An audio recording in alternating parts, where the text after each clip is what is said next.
We received more details on the James Bouknight situation. PJ Washington does not get a contract extension, but more importantly, we can put a bad offseason behind us with the regular season starting tonight against the San Antonio Spurs. Let's discuss all that today on Locked On Hornets.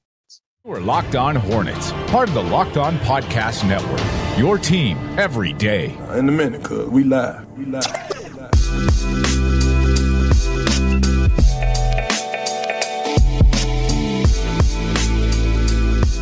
Thanks for making us your first listen. It's Locked On Hornets. You can catch us wherever you get your podcast. That includes YouTube. Also want to give a quick shout out to PrizePicks. Thank you for being a client with us as well. We always appreciate the support from PrizePicks as well. And if you go into PrizePicks, enter prizepicks.com, they will match up to $100 what you put into it. So it's very nice stuff from PrizePicks. We appreciate them being a partner with us here on Locked On Hornets. Thanks to Doug for helping me out as well.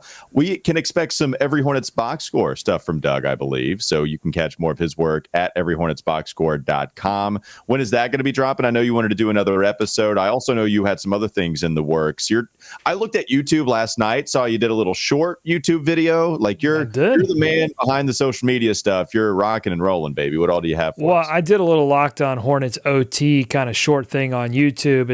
I think I'm going to use it as a vehicle to get out all of the thoughts that I want to say, and I either forget, I didn't write it down, or you won't let me say it. I'm just going to really let that be a place, YouTube Shorts, where I get the stage all to myself. You're welcome to. You have the account information. You can also do the same thing, Walker. I'll leave that to you. But yeah, lots of exciting things going on at everyhornetsboxscore.com. I'm going to do my first game stream for Let's Save the Hornets, where I go onto NBA 2K and try to keep the 1991-92 Charlotte Hornets from moving to New Orleans in 10 years. I only have 10 years to do it. We'll see what happens. You mean 2000, 2001? You had them leaving 10 years earlier.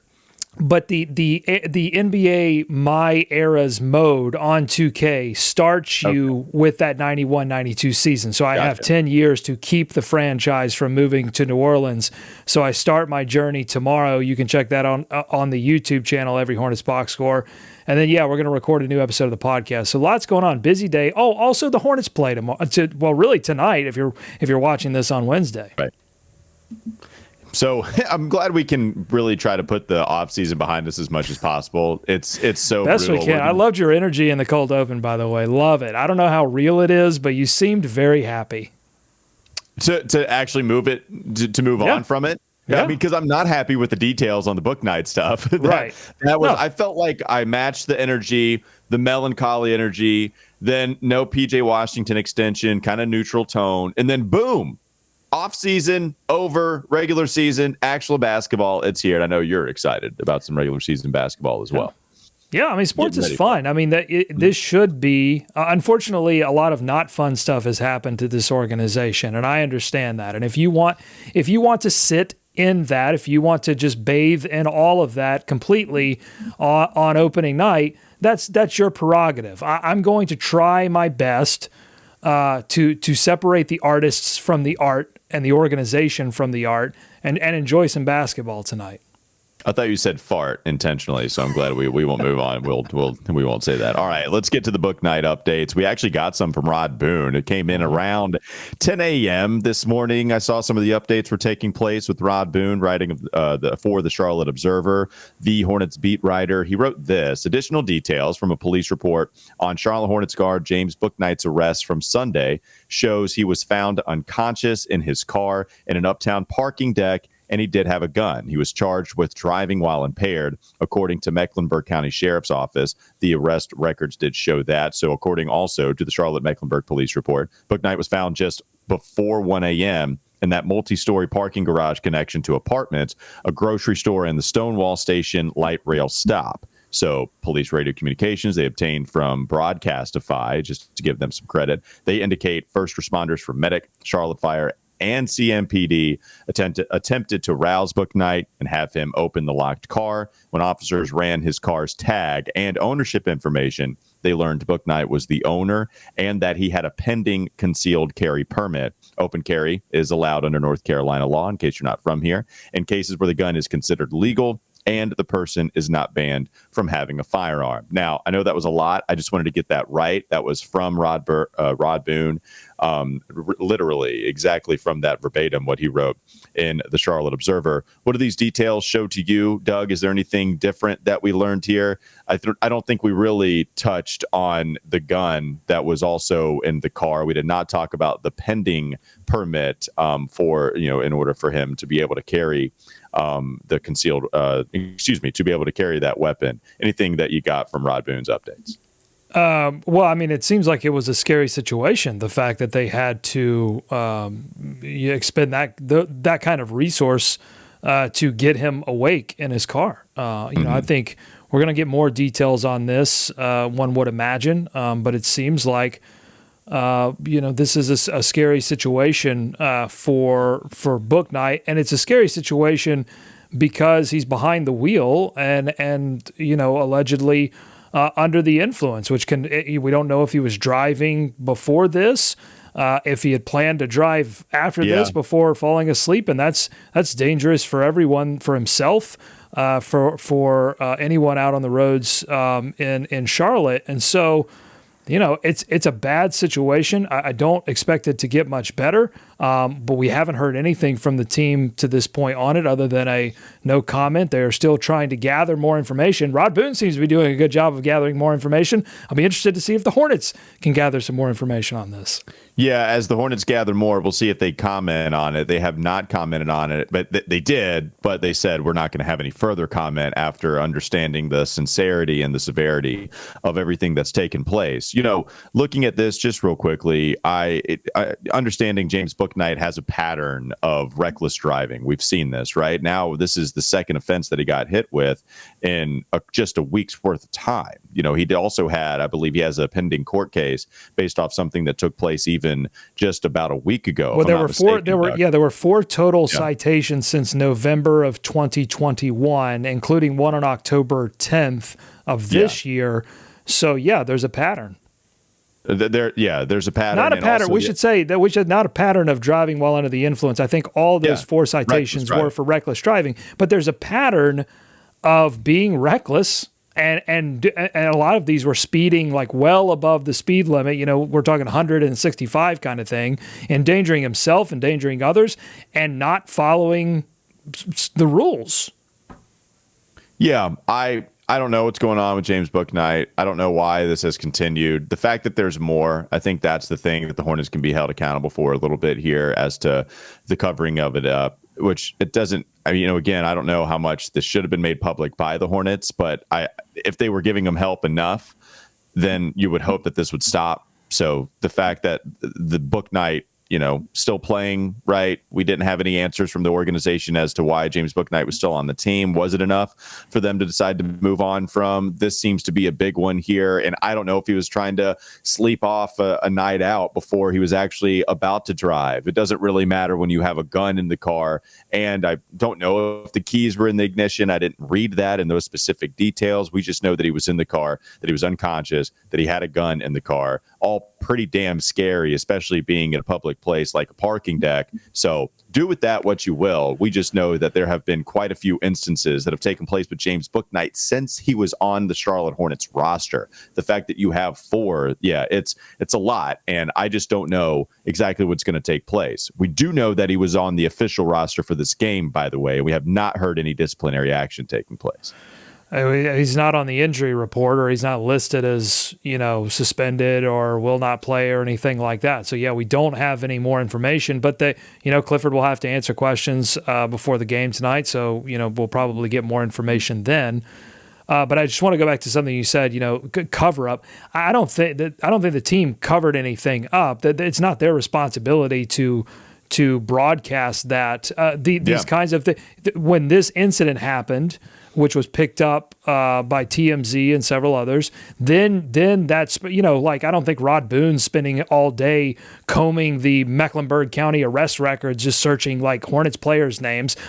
Although they may, Charlotte Observer should maybe consider hiring someone on staff to anybody looking for work. They have a new part-time position open with the Observer. Yeah, it might be worth that. But I'm sure he wasn't doing that. But then when this happens, the natural thing then is to go and find and see if there's more information. So that's why all of this is coming up. But what I think the organization does have to answer for is why this pattern of behavior continued and why it seems like now when you add Miles Bridges and Montrezl Harrell, that there is now a pattern that extends to multiple players. What's going on within the organization, culturally, that is. I don't know. Is there something that's fostering this kind of behavior? We don't. They have to say something so that we can then make that argument one way or the other.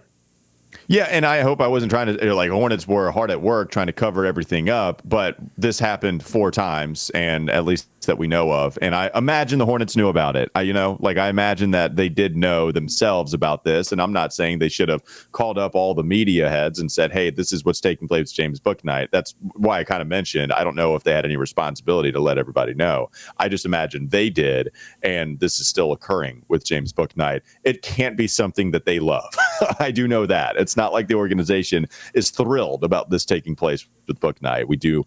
I think we can safely assume that. Well, and I think, just real quickly, I think a fair question for the organization is, A, did you know about these offenses? Did they influence James Bouknight's playing time last season? Did they factor in at all into James Borrego's decision not to play him in certain aspects? Because that would, it's not going to reframe my idea of James Borrego as head coach and what they accomplished last season and whether or not he should be fired. But I think it would be unfair for people to say, oh, well, James Borrego just completely, hosed James Bouknight by not playing him. If they had some of this information and they were like, look, there's some things going on behind the scenes, then I think that's worth understanding. Yeah, and I'm trying to look at some other stuff here. I'll look at some stuff, later on with James Bouknight. But I was trying to go back to last year. You mentioned you wonder if any of this influenced James Borrego's decision to not play him. I was going to try to do some research on that, so maybe I can do that during a brief break. Coming up next on the Locked On Hornets podcast. Don't go to sleep on the Hornets just yet.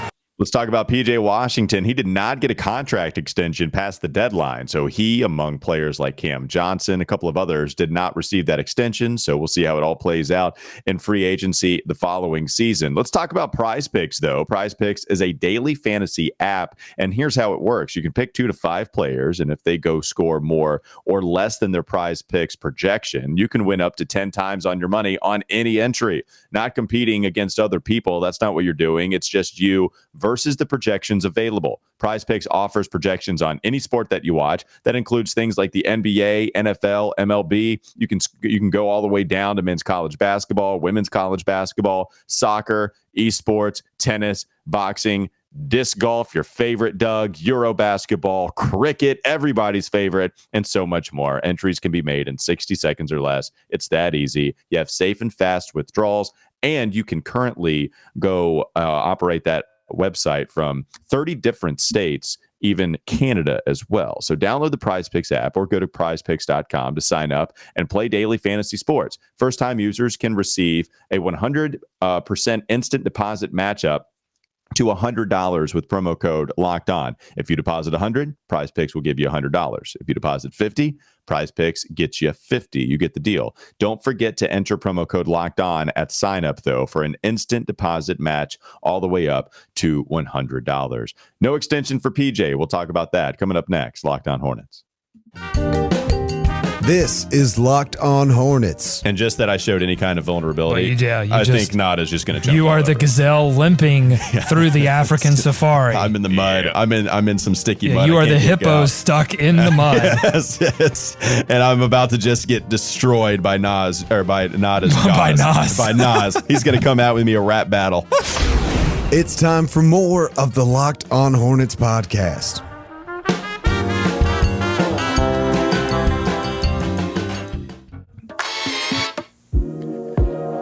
Thanks for making Locked On Hornets your first listen today. We always appreciate that. I'll make your second listen game to game NBA. I got it right that time. Every moment, every top performance, every result.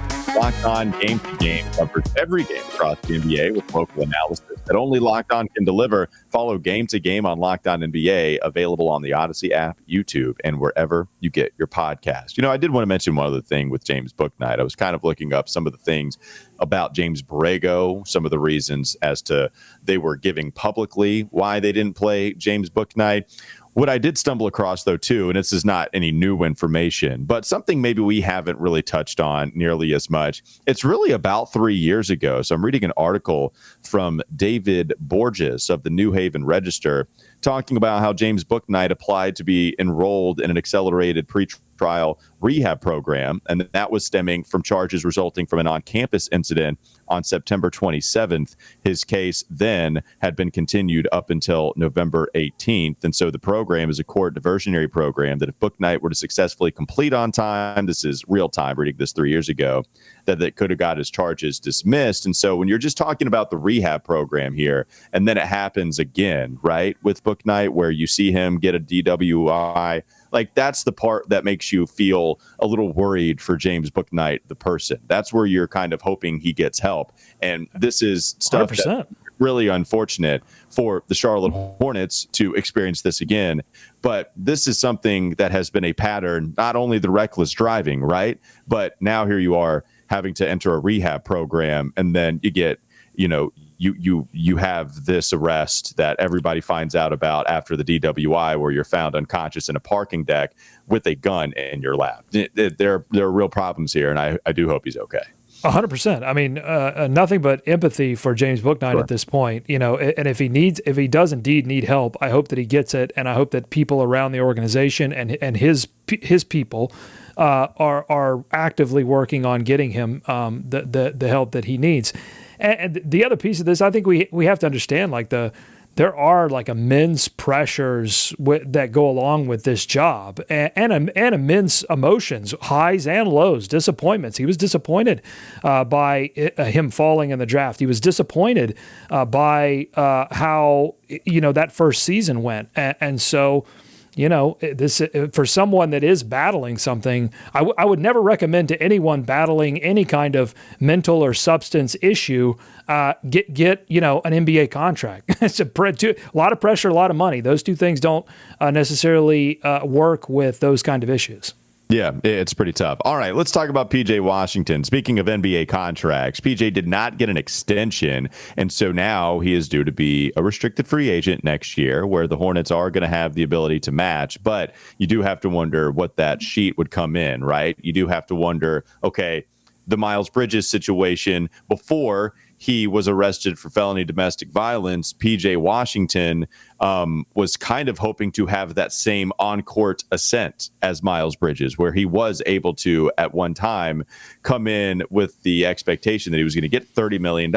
I don't expect PJ Washington to enhance his game so much that he'll be worth $30 million per season.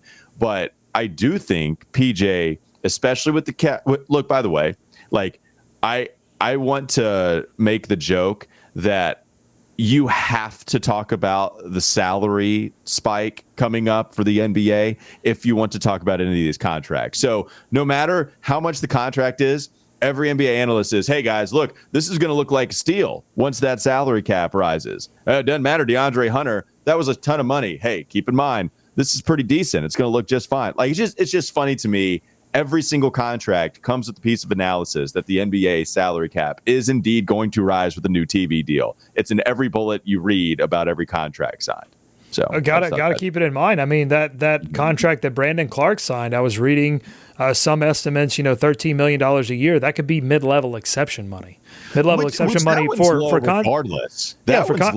Yeah. Right. For context right now, Cody Martin's deal is like mid-level exception. So Brandon Clark's new deal is going to look like Cody Martin's current deal.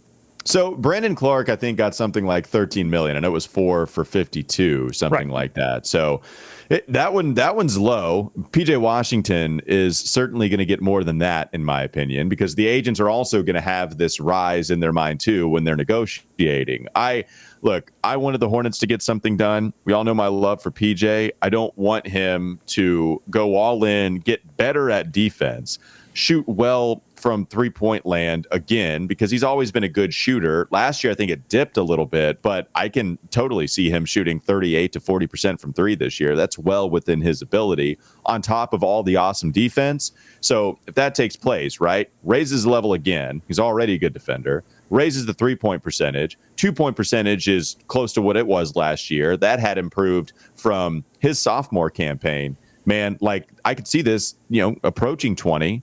And so if that's the case, was there a chance for you to take care of PJ Washington before he hit restricted free agency and other franchises drove that price up? That's my question to you, Doug. Yeah, I mean, I think it's all about the risks for both the organization and the player. If PJ signs now, you get some security, but you risk that you do have that kind of explosive output, and then you could have demanded more on the free market. From the organization's perspective, I think the risk was pretty clear that you haven't really seen PJ Washington, especially on the offensive end. Yes, on the defensive end, he's become a much better defender, but nobody was talking about him in terms of defensive player of the year. Maybe that happens this season, but that would be a big jump. Offensively, he's been pretty flat, and now. In an argument in favor of PJ in that situation would be, well, yes, but he was like, third, fourth option, fifth option sometimes. Well, now he'll get an opportunity to be featured much more because there aren't as many players vying for the ball this year than there were last year. So I think from the organization's perspective, it's like, well, let's see if he gets more opportunities on the offensive end. Can he actually increase his production or not? And then we'll decide, okay, let's invest long term. The other thing is, there's a risk that you give him that money and then you do want to tear things down and go for, a rebuild situation. And it makes it slightly more difficult to move him, even if you do sign him to a deal that would be attractive to, a mid-level deal under the new salary structure. It still makes someone more difficult when they have 3-4 years on their contract. Yeah, and also you have to wonder if the Hornets just don't really know what they want to do right now. Yeah, I mean, nobody knows. I don't know that the Hornets know. They certainly haven't indicated. We haven't gotten any indication from Steve Clifford as to what the expectations are for this season. We've gotten very vague, sometimes contradictory information from the general manager, Mitch Kupchak, who we didn't even know would be the general manager until like the last day we could know that at the end of last season. So yeah, there's so much up in the air. There is no clear direction. And so I think a move to extend PJ would just add more confusion at this point. Well, yeah, and I know that you're going to be you have to match the salaries, obviously. That's what the ESPN trade machine makes you do. We all understand that concept. But maybe you try to get somebody with a 1-year contract. So if you do the whole Russell Westbrook trade thing, right, and then you send out Terry Rozier, Gordon Hayward, you try to get him off of the books, you get Terry, Gordon, any combination, whatever, and then you feel like you have more money to work with to give to PJ Washington. Remember, this is also the last year of dead money you are paying to Nick Batum in what is unprecedented dead money, paying him like $9 million a year to do absolutely nothing. Just for people that don't know, that when they waived Nick Batum, which caused the stretch, the money to be put out over a couple of years, $9 million this season, they waived him so that they could sign Gordon Hayward. Yeah, it's fantastic. And now they're trying to figure out a way to get off of it. Or maybe not. I don't know. That was the hypothetical scenario. If you do, then that gives you more money to give to PJ and possibly go after a star to put on LaMelo.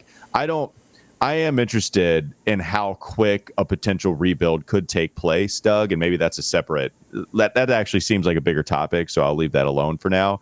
I will say, in the grand scheme of things, I think PJ, even if you paid him quite a bit of money, the guy that can shoot threes is always going to be valuable on a team that has 2 or 3 stars, where PJ's not going to be a top 3 guy on any contending team, right? I don't think that. My value with him lies in being someone that doesn't need the basketball and can defend at a high level and can play so many different positions. So if you tank and you get Wembanyama, then keep PJ Washington, then LaMelo, Wembanyama, PJ. It's a good start to bring in something else too, right?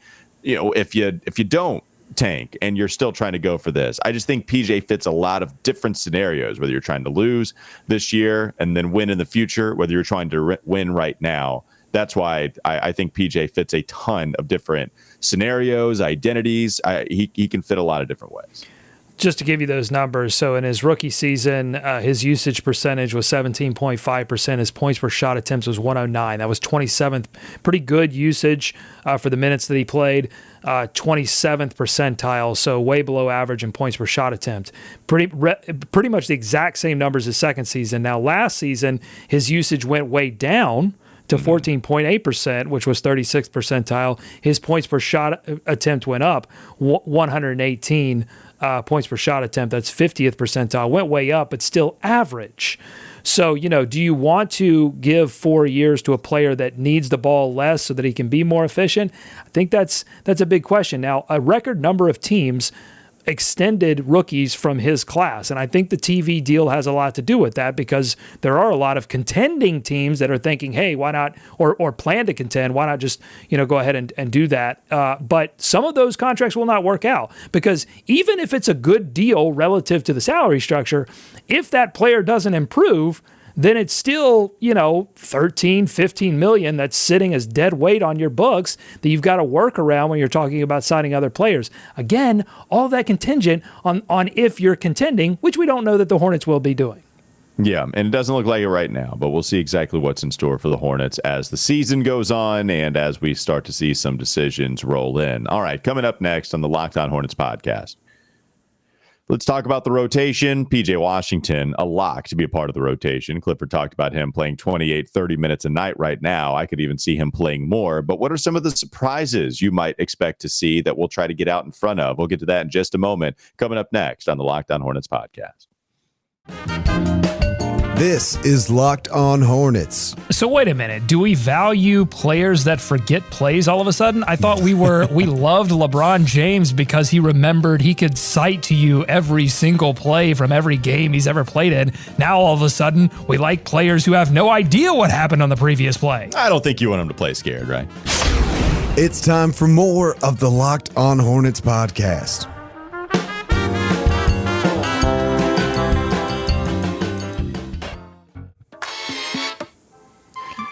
I'm just now seeing that you put the bee costume picture out on our Twitter handle. It was a scheduled tweet. I couldn't stop. I tried to pull it back. I couldn't stop. I'm sure you did. Yeah, not only is this out on Twitter, also, how many places do you have this picture of me in the bee costume? Because I also know it's on your soundboard or something like that. It's in my office. It's in my bathroom. So I have a picture of it in the shower. It's a great picture. I think you should put it on your LinkedIn. I think it should be your profile picture. I just am not only are my smiles already awkward when I'm told I'm going to be getting a picture taken, but then you throw a bee costume on it all, and then it just goes to hell. 5,000 YouTube subscribers, and I will dress up as Grandmama. And that is different from his hoodie, by the way. He's talking about actual. Yeah, I've got a Grandmama hoodie. Shout out Mike for getting me this hoodie, my buddy. But. I will actually dress like Grandmama at 5,000. I think we're going to do it. I think we're going to do it this season. It's going to be a little tougher if the Hornets aren't contending, but I believe in the power of people that are watching this podcast or listening to this podcast right now. I believe in you. I believe in the power of you to go out and tell another Hornets fan, hey, listen, you're a Hornets fan. That's not going to change this season, regardless of what happens. And it might be a rough season. But hey, we should all be in this together and have a little fun. And that's what we're going to do on the show. Regardless of the record, this show will remain fun. Speaking of fun, we got some trivia. I got some trivia. Trivia. Is always fun. It's my favorite. All right, what's the trivia question you got for me, Doug?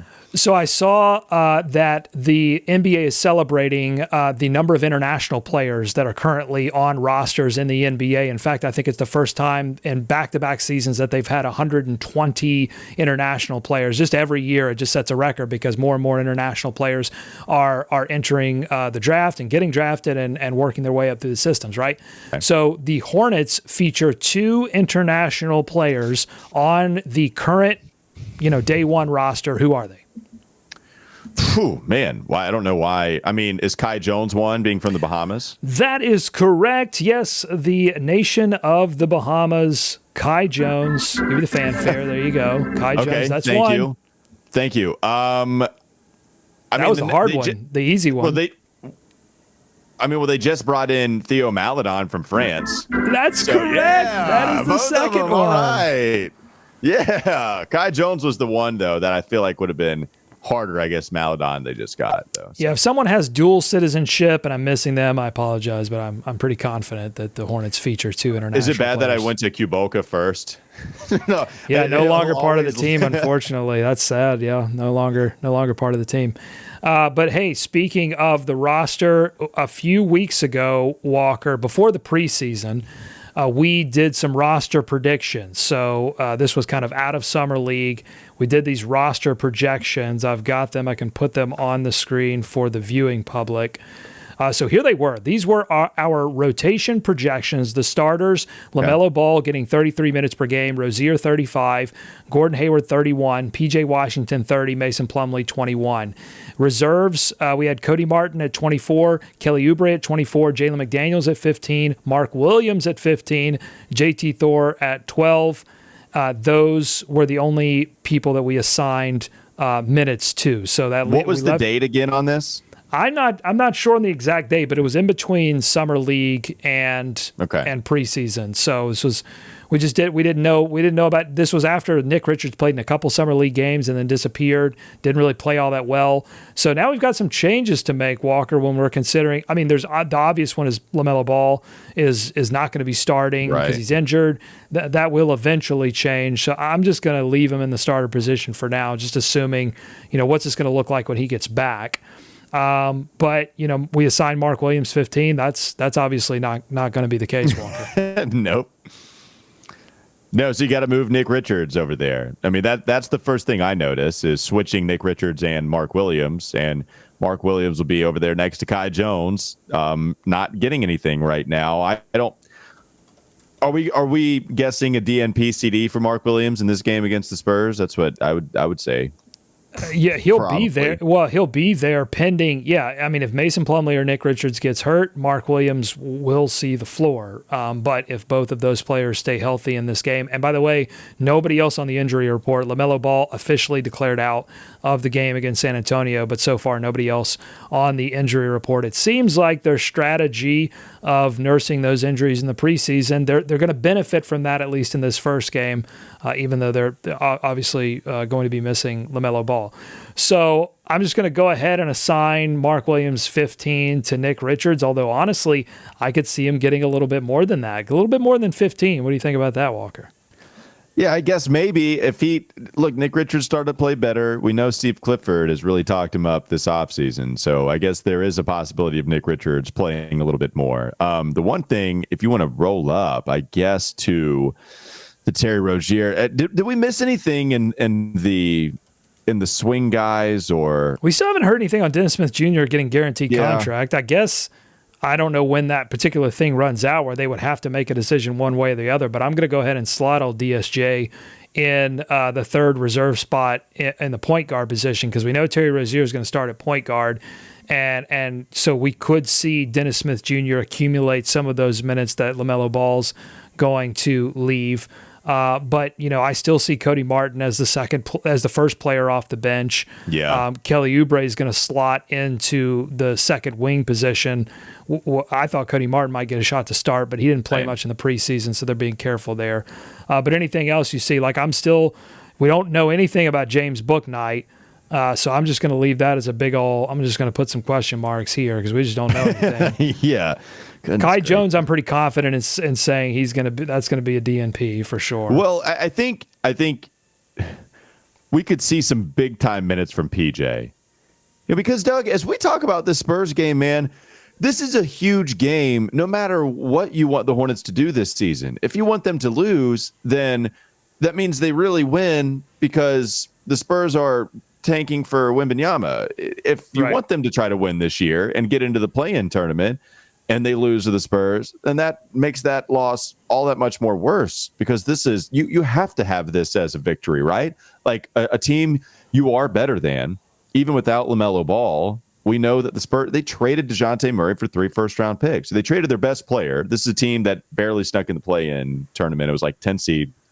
And then they got rid of DeJounte Murray, their best player, for guys that aren't going to help them this year. So, yeah, it's going to be a really big game for them. So what I'm looking at, by the way, McDaniels and JT Thor. Those are the two guys that I think are going to be competing against one another, right? If Kelly Oubre is not playing well defensively, I don't know how much accountability Steve Clifford's going to come in with just the first game, or if he tries to allow Kelly Oubre to play out of it, if that's something that happens. But Kelly, Jalen, like that 3 spot, especially if you need some help with the ball handling from Cody Martin, that 3 spot, small forward, is something I'm interested in. Yeah, I think we can afford to give. I think we're going to have to give some more time probably to Terry. I think, give him a minute, because we got 33 to give out here. He was at 24. I'll just go ahead and put Kelly at 30. We can give, maybe DJ will get more, I think. Yeah, let's go ahead and 35. So how many have I given out now? That's 6, 7, 12. I'm going to let you do all this. Yeah, 20. So we got 21 minutes left. And I'm going to give Nick Richards at 15. I'm going to say he gets more than that. I'll give him 18. I think Jalen McDaniels gets a lot more. What do you think about that? I'm not as sure as I used to be, but I do know that Steve Clifford likes him a little. So yeah, we can give him more. Yeah, I think Cody Martin probably is going to be your 6th man off the bench, most likely. And then, I think he does look into the depth a little bit. And so, we could give JT Thor a few more. I don't know if this equals. I'm not going to do the math here while we're waiting to wrap this show. You can make fun of us if you want to. If we just gave out 73 minutes to different starters, then no, actually we didn't give enough, because Dennis Smith Jr. is probably most likely going to get some. I mean, there's got to be another point guard somewhere. So, and maybe Maladon. Maybe it's not Dennis Smith Jr. Maybe they look at Maladon a little bit at the guard position. Doug, I don't know. I have no clue what he's going to do. The more I look at this, because I remember doing the preview episode with Josh Lloyd last year, and I had that down pat. I remember we were both comparing, because he fills out the minutes projections too, to try to figure out who you should draft in fantasy basketball leagues. And we had very similar numbers that we were, throwing back and forth. I have no clue. Like with LaMelo out, Terry Rozier running backup point guard, DSG coming in. Now you go after Theo Maladon, who's on a 2-way contract, but we don't know how much Cody Martin's going to play up in the backcourt. Can he even handle the ball like can Maladon? Is that in his skill set? Yeah, all right. Yeah, it is. Yeah, so he'll be a point guard. Like, he'll be certainly in the backcourt like that. So this is a big question mark then, and I think something we hopefully we'll hear from Steve on Bally Sports. What his option there is at backup point guard. Some minutes are going to go here. And I think my other big question, does JT Thor see the floor at all? Does he reach back into, the wing rotation a little bit, the wing depth? Or does he rely more on, even more minutes for Kelly Oubre and Gordon Hayward? Does Gordon Hayward get more than 30 minutes? Or are they going to try to nurse him early in the season? A lot of questions at this point, but this is our best guess without giving any minutes to point guard, because we just don't know. I mean, because we don't know about Bouknight. Yeah, I'll just put a 10 here. Again, I don't know if all these numbers probably don't equate to the total amount of minutes, but here's what I will promise. I'm going to do a game on this YouTube channel. I'm going to do a game preview, but I'm gonna fix the rotations on NBA 2K, and so you can come hang out with me. Walker might join. I'm gonna do this at 6:00 Eastern. So subscribe and hit the notifications on YouTube, and I'll play this game out with the Spurs. I'll fix these rotations, and you can see if the Hornets come out on top, if I come out on top, and we'll talk a little bit about the Spurs too. So full game preview tomorrow, live on the YouTube channel, 6:00 p.m. Eastern. Doug just found a way to try to monetize video game playing. That's basically what we've done here. And so without playing esports and being good. Yeah, I'm enjoying it. That's it. Okay, we've got great content. Thanks for making us your first listen every single day. We will be back for a recap of the Spurs game right after this. Make sure your second listen, you can get up to date on the latest news and rumors in the NBA in just 30 minutes every single day with Locked On NBA. Again, your daily NBA update in just half an hour. We'll see what happens in game one, man. It's going to be a wild ride. This season is about to be nutso. I have no clue what to expect. So we'll try to break it all down on the Locked On Hornets podcast after the Spurs game.